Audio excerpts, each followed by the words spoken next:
Mic check with Stylist B. Mic check with Stylist B. Mic check with Stylist B. Mic check with Stylist B. Hello, and welcome back to the Set of Mic Check with me, the one and only Stylist B. We are officially bringing you season 3. It has been a very trying time. We have experienced, I don't think anything like this before. I don't think that we expected this pandemic or COVID to take the world the way that it has. So our hearts go out to the family and friends and loved ones who have been affected by the pandemic, and you're just in our prayers. We wanted to make sure we did bring you the show, but that we were social distancing, that we were practicing safety precautions. So we are officially back, but we are definitely following all of the CDC guidelines and just being as positive and safe and as cautious as we can be, while still hopefully lighting up your life, entertaining you, and bringing you the latest and greatest. So that being said, I thought it would be perfect to start off season 3 opener with my producer, my co-producer of Mic Check with Stylist B, and also the CEO of Globe Vision Inc., Mr. Michael Toxic Cooper. Yeah. Hello, how are you? What's happening? How you doing, Stylist? Thank you for allowing me to be the intro guest for season 3. I'm very honored. No, thank you.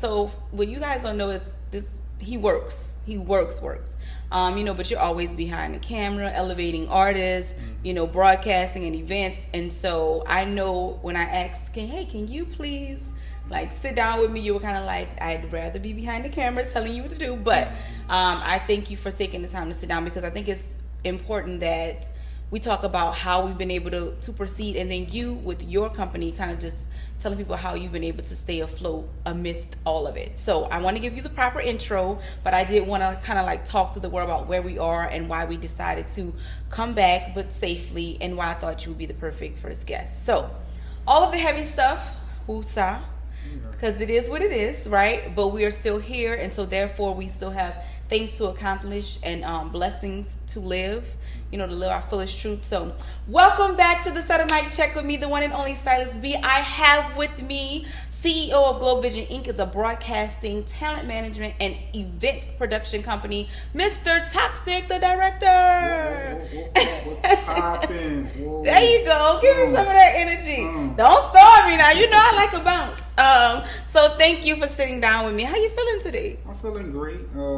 Actually today is my birthday. It is your birthday. But I feel wonderful. This is just an amazing experience to still be, alive, kicking, and just being all that I can be out there in the world right now. And, have great friends. I'm surrounded around great people. And, it's my golden birthday, so I feel great. Yeah. Yeah. Well, happy birthday. Thank you. Listen, that's when you know he's a worker, because we've been working today. He working on his birthday. That's okay. While we were good to him, the crew was good to him though, so he's all right with us. He's not mad. You're not mad. Oh, no. Okay. So I want to talk to you about your initial, because you're such a genius when it comes to marketing, branding, and figuring out how to proceed no matter what's going on. So what was your first mental thought when the pandemic hit? Well, it was actually when we first got wind of the pandemic potentially even just hitting the U.S., we were actually in Los Angeles. I remember the team was out there, you were around as well, and right when we were heading back, there was this article that said, this virus from across seas is coming over town, so run and get your mask. And we went to the stores, there were no mask available, and it was something that we never experienced. We don't know what it is. Then when they say airborne, okay, we've seen all these different movies. Right. What is it really going to be like? And then maybe 2 weeks after that, that's when it hit New York, it hit Los Angeles. Yes. And a week after that, it was just the numbers went all the way up. So it was just, again, something that we never seen before. We heard of it, but we only seen it and heard of it in movies. But when it actually happens, it was just wow, what's about to happen, because our business dealing with hundreds of people at a time, or having events to where you have to be around people, you have to touch people, you have to do choreography, so it's just a very contact industry that we're in. And we did take a hit, and we're still taking a hit. Still, but we're actually being innovative with everything that we do, and we are pushing right on through. Yeah. I remember when we first saw it, you were like, team meeting. We had just finished Grammys. We were trying to leave out team meeting. So listen, I think the thing that I love the most is like you're always about making sure everybody's safe. So we had a game plan, which was a struggle because the masks were gone. But I think the initial thing was like, what does that mean for, because we were supposed to go back out for BET. Like, what is that? Just thinking 6 months ahead, 5 months ahead, 3 months ahead, what that looks like. So you were really good about responding, but still being calm, about the whole thing. It was scary. Yeah. It was scary. And then in March, we were stuck home. Yeah. Oh, yeah. Oh, that month. Oh, my goodness. Yes. Oh, wow. So I remember actually being told, you have to stay inside, in isolation, and 14 days this. And I remember seeing on the news it was a cruise ship or something like that. Yes. That was stuck. Yes. And people couldn't get off. And I remember just trying to go to the store. It was just like, I don't even want to touch anything. I don't want to breathe in. Like, as our mutual friend Russia, I was like, man, we need to stock up. I went and bought probably like 10 cases of waters. We already had water, but we did that.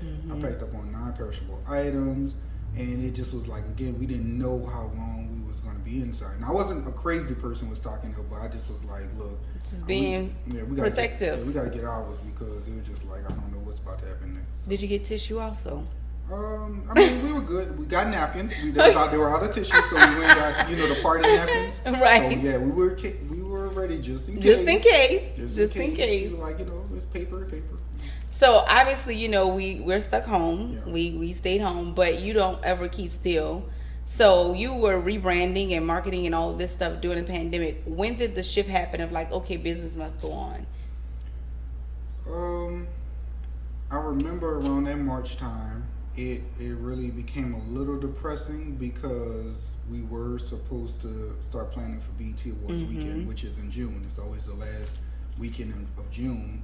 It was going to go to Los Angeles, and that's our events are like the biggest like income money maker for the team, and really for the most part we do okay. You know what I'm saying? But that's what we're depending on content. We're depending on networking with everyone. We're depending on just the travel time because of the season it is. It's the summertime, so it's like that was the best time to do what we do, and that's annually. That's every year.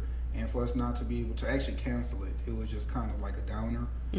So I had to figure out like, okay, well, what can we do to remain relevant, remain consistent, and throughout those times. So again, that's where, like I said, the team actually came together and we were innovative to make sure that we kept things rolling during that time. Yeah, because you added people to the roster during the pandemic. Yeah, we sure did. You had like new photo shoots. I think the website was revamped. It looks very good, by the way. Thank you. If you need your you don't like to push website design, but you do it all. You do it. So if you need it, I'm trying to say it looks good. So tell me, since we were talking about the company, let's pretend they don't know anything about Globe Vision Inc. Tell me how it came to be and kind of what you focus on. Okay, so just to kind of rewind, I've always been into the business of entertainment. I've always been into film, photography, or event productions. In 2019, I decided to just say, you know what, now that I'm entering a new chapter in my life, let me just go ahead and see, what fits me, what fits what I'm looking to do around the world, hence Globe. And then, what do I have that I feel will resonate with everyone? And everything I've ever done, with the help of everyone that's part of my team and stuff, is I've always had a vision. Everyone sees from the website to the photography to what you see with the artists and the talents. Even with this show, is what you see through the lens of my camera, or the team of people that I'm working with. So it's just like, okay, lens. I want to take this worldwide. Okay, what's another word for world? Okay, globe. And then it's just like, okay, I have a vision. So it's just like, bam, bam. I see what you did. Yeah, make sure it was available. I was like, right. Globe Vision Inc. Bam. And again, I added the Inc. part of it because I also want this to be something after I'm long and gone, to be more of a kind of like a fraternity, sorority type thing, to where people can always come in and just join it, and always be part of something and be part of a brotherhood, a sisterhood, a family function, and that's how we are with Glow Vision. Something I want, even when I'm long gone, to have charity events, also have philanthropy projects and things like that. So I love it. First of all, I love the vision behind Glow Vision. I love the goal and the ability to elevate those around you through more than just the business side of things. Yeah. You know what I mean? So I know that you do broadcasting, event production, and talent management. What can an artist looking to elevate themselves get when they sign up with Glow Vision as far as talent management is concerned? Well, when it comes down to talent management, I like to do the full reset button with artists, no matter how far they are along in their careers. It's always good to just press that reset button. And also just artist development. That's what the industry is missing these days, is artists actually understanding, okay, you want to be an entertainer, you want to be famous, you want to make money, what are you doing it for? So I think the artists actually have to understand their purpose, because again, we understand music is just, at this point, so easy to jump in. You go buy a laptop, a microphone, download some software, and you can make a song and upload it to the internet. But it's the arts. Remember, music is still part of the arts. And are you really passionate about it, or what's your purpose behind it? And I would just say with the talent management is really getting the artists to understand what they're doing it for. Because anybody can make a song. Like, you could be, you don't have to have the best voice. The engineer can. We've witnessed it in real life. Like, so that's not even the biggest thing, but just actually, again, the words, what it means, talent management. Like, you're managing the business of the talent, and they have to understand that this is a business at the end of the day. And you can have homeboy management. You can have your best friend that you grow up with do your local stuff or your neighborhood stuff, but you need to also have someone that's been in the industry as long as I have, which is going on like 12 years now. But I have experience. I may not know everything, but I have enough experience to where if something goes on with an artist, I can also remember the time I went through it with a previous client or even with myself, and say, you know what, this is what the outcome most likely will be because of experience. So right now it's just really about, with the talent management, just getting experience and kind of just guiding them along the way. Right. Well, you really are like, I've seen you work, and it's like literally they're finding their purpose with you. Like, they may have thought they found their passion, but then you give it purpose, you give it meaning, you give it direction, and then ultimately you elevate it to a different level. So I love how you work and how you I know you've done this. Let's start from scratch though, because then we can build a better foundation. I think that's what it's about too, So when you are considering adding to your roster, and this is for people who are, definitely interested, what are the 3 things you feel need to exist for you to I'm going to take this talent on and kind of cultivate their career? Consistency. Okay. Really, I'm going to just say the dedication and consistency is kind of just the same thing to me. But just having that key factor, so I will put that as one. You have to have the passion as well. Like, that passion, you can't force an artist to become an artist or to be the top of their level, right? Yeah. Or to be amongst their peers one of the best. But having that passion would be two, because with myself, nobody has to tell me to get up and do what I do every day. Right. Like, it's like, no, you're going to get up and do this because this is how you will survive. So that's 2. So passion, consistency, dedication. And the third one will be,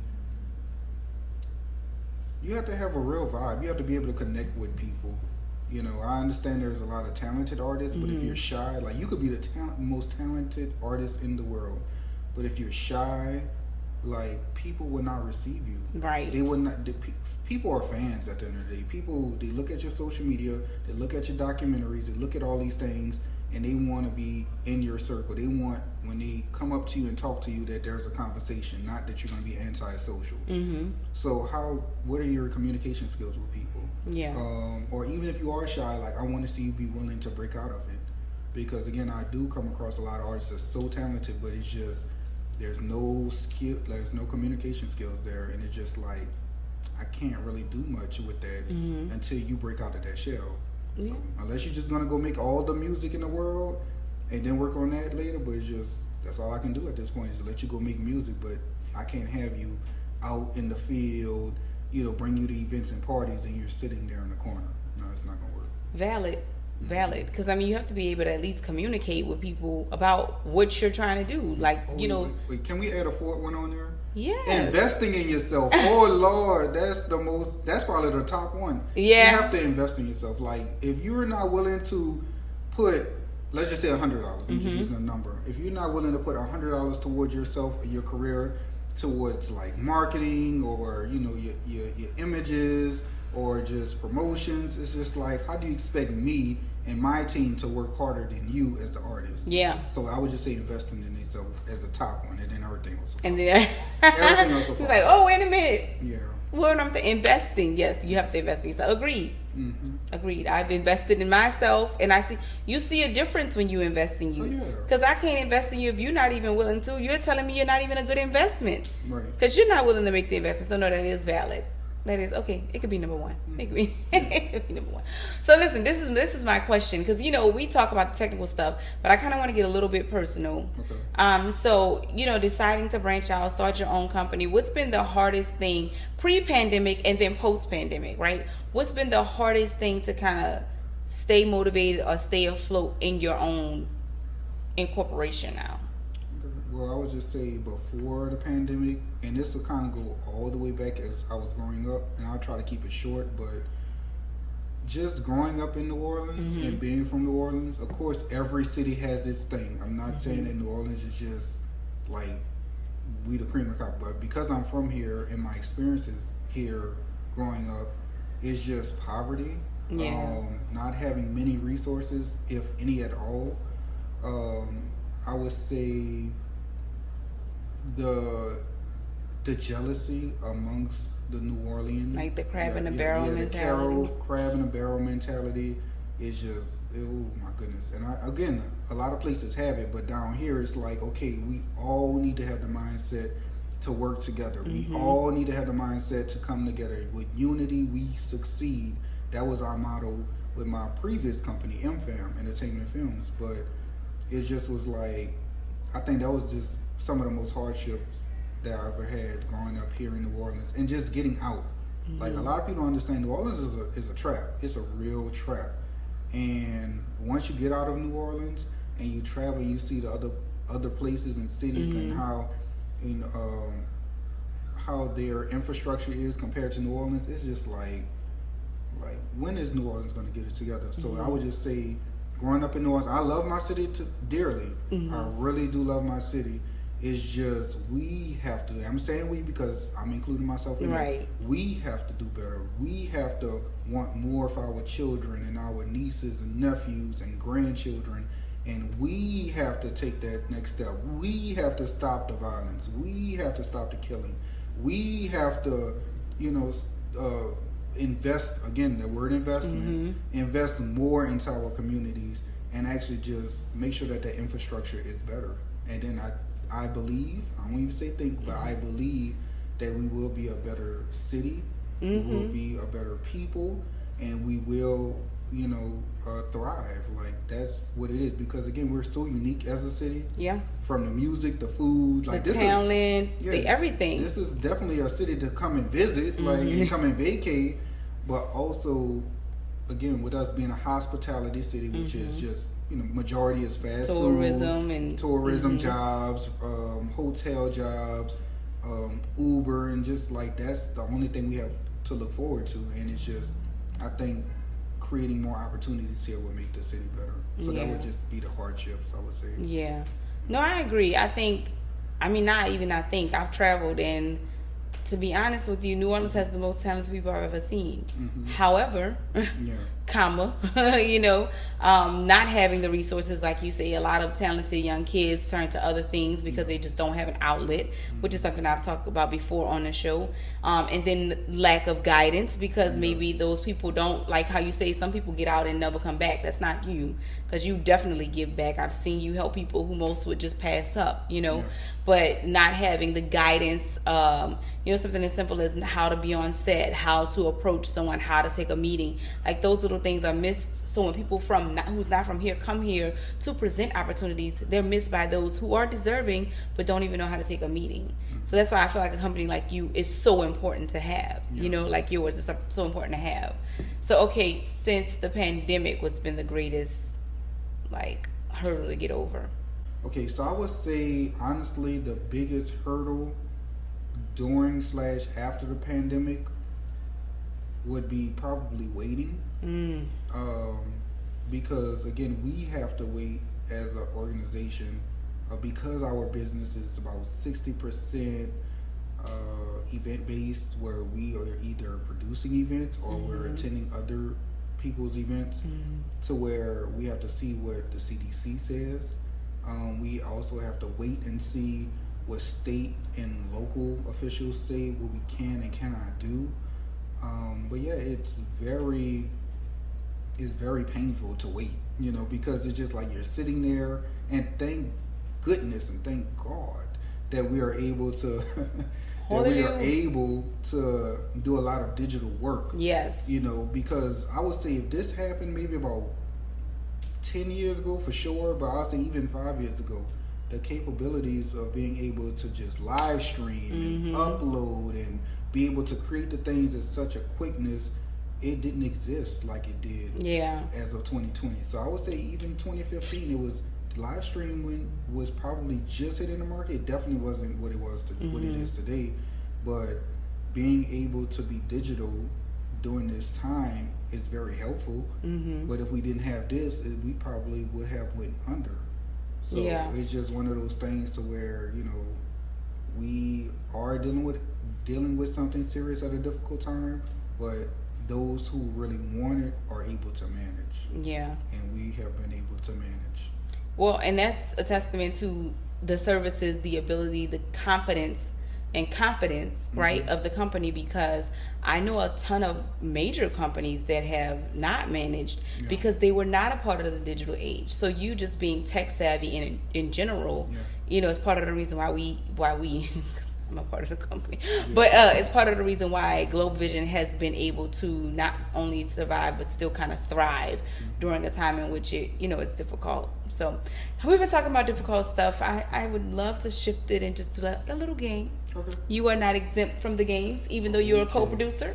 I wonder what this game will be. It will be something simple. I just, because of all of your knowledge with not only talent management, and broadcasting and event productions, but just tech savvy and growing your business and your brand, we're just gonna do which one is the better option, and I'll give you backstory for the particular talent.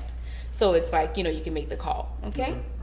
So, new artists starting out, do we need an Instagram or a website? Instagram first. The reason why I would say Instagram first, I'm not saying it's the most important, but I would say Instagram first because everyone that does have Instagram, that's the first place that they will run to and feel comfortable searching you, right? Right. And then, of course, that's your portfolio, that's your images, Instagram. I would say your website is the most important, mainly because that shows that you have a brand. It shows that you can also have multiple things. You can have your Instagram, you can have your Facebook, you can have your YouTube channel links, you can have video links, you can have your press kits. So it's again, your website is your home. That's where somebody type in this link, and also you can get site traffic too. So you want to be able to go in the back end and pull those things out to where when you're talking to someone with business, you can say, this is my site traffic, this is my demographic of people that's looking at my website. So those things, that's why it's more important. But for those people that just need it with a quickness, Instagram first. Okay. And do you think to push a new product it's better to have photos or videos? Videos. The reason why I would say videos is because once someone, especially if it's online, right? Mm-hmm. I'm just kind of give y'all, which I mean, a lot of people know this, but once you have a video, the longer someone stays on your video, Mm-hmm. the more algorithms show that you're, in demand or that you're popular, Mm-hmm. and they monitor that. They see how long people are on your videos. They see what's the length of your videos. Having videos actually attract people more to your content Mm-hmm. because it's something that's going to capture their mind. Versus if I'm looking at a picture, it's just like, oh, I'm scrolling. Oh, that's nice, scroll. But if it's a video, I'm stopping to actually watch Mm-hmm. it for at least 3 seconds or more. And I would rewind and say everybody does not know that when you start talking algorithms, and I think people post to post, not really understanding, the formula or the equation that goes along with it. So that's good to know. So video, if you're producing a new product launch, right? Okay. Digital press kits or old-fashioned press release? Digital press kit. Reason why I would go with that one is because, they both are important, but I would just say a digital press kit mainly because it's an electronic file, right? Mm-hmm. You're able to add multiple pages to it. You can actually create it and have colors and videos embedded inside of a digital press kit. With the old-fashioned press release, Mm-hmm. it's kind of like, here's the information, here's the text print, and that's what it is. And here are maybe a few links, Mm-hmm. and that takes you somewhere else that will actually be part of the press kit. So I think with the digital press kit, you get everything in one as soon as you open it, versus getting an old-fashioned press release. You're still having to go click on something and take you somewhere else, another page, and all that stuff. So you would say anything that can be all-inclusive Mm-hmm. and clickable Yes. is the best way. Yes. Easy for the guest Yes. or a client or new potential client. Mm-hmm. So why don't you tell everybody all the services that you offer at Globe Vision Inc., because it's obvious just in this sitting that we need some of them. Ooh, well, it's about 17, probably, after the pandemic, during the pandemic, we added to 20. So, yeah, we're about 20 different subcategories that goes under the components, like I said, with broadcasting, event production, and talent management. But under those three, each one have, subcategories under it. Got it. I'll just kind of give an example. So we have, so many. Jeez, where did I start? I would just say networking opportunities, communication skills. With the broadcasting, under broadcasting, we have photography and videography services, graphic design, editing. We also have brand management. So that's under the talent management. It's brand management, promotions, marketing. So yeah, under every category that we do have, from the broadcasting, the event production, as well as the talent management, there's so many different subcategories. Got it. So yeah. Okay, wait. So instead of listing the subcategories, I think I'm gonna try something else. Okay, you down? Still? Yeah. All right. So what I'll do is I'll name a few things that an artist or a new entrepreneur is looking for, and if it fits under the subcategories, you say call me, and if not, you say don't call me. I'll call someone else. Somebody. Okay, you need a referral. There you go. Perfect. Are we ready? Yeah. Okay, so hip hop artist looking for a music video to be shot. Call me. Call them. New headshots for an actress. Call me. Wardrobe for a shoot. You can call me. Okay. There's still a referral there, but still call me. All right. I'm trying to see if there's something that's not covered. Let's see. Music production. Call me. You gonna leave me hanging? I'm like, dude. Okay. Lyrics for new music. Maybe they're looking for like a songwriter. Yeah. You can call me. I have a friend for that. Okay. Model looking for a talent agency. Call me. I'm gonna get you. Let me think. Weight loss. You better not say call me. No. Okay. I refer a friend to that. Okay. I mean, you can still call me. I'll refer a friend to that. Refer a friend. Okay. What about a website design? Call me. Business cards. Call me. Digital business cards. Call me. Instagram monitoring. You can call on me. I do have a referral for that. Someone very specific. Okay. Mainly because with that, just to kind of go into detail, even though there's a lot that I can do or my company can do, I try to actually just spread out that workload because, again, I don't know everyone. My team, my immediate team doesn't know everyone. But there are some people that we are connected with that have a broader reach than we do. Yeah. So, they can definitely call me so I can refer a friend. Okay. Well, so the point of the whole situation is they need to be calling you. Yeah, they call me. So tell them how to get in touch with you. All right, so it's very easy. glowvisioninc.com is probably listed in the link below. He's editing it, so if it's not on me. But for the most part, definitely our website, glowvisioninc.com, social media platforms, glowvision inc, and that would be the best way to contact us. Well, listen, thank you for sitting down with me on your birthday. On my birthday. On your birthday. And really just thank you for all you do. I mean, really, there would be no mic check if you hadn't signed on to co-produce it with me and make it happen. And then seeing us through a pandemic for season 3 is, everything to me. So I appreciate you and everything you do with Globe Vision. I love traveling with you to do media. We're looking forward to traveling again soon. We have some events coming up that will be CDC guidelines safe, but still kind of putting it forward. So I just appreciate you continuing to push on because I think you don't realize how much you motivate your team to continue on as well. Yeah. So thank you for that. I mean, even if you've enjoyed Mic Check and seen just how it is edited and how professionally it's done, that's a testament to this guy right here. So thank you again. And thank you all for continuing to tune in. We will officially be back again next week with another awesome episode of Mic Check Season 3 with me, Stylist B, and my co-producer, Toxic, the director of Globe Vision Inc. We'll see you next time. Remember, never let anyone dim your light or mute your mic. Peace.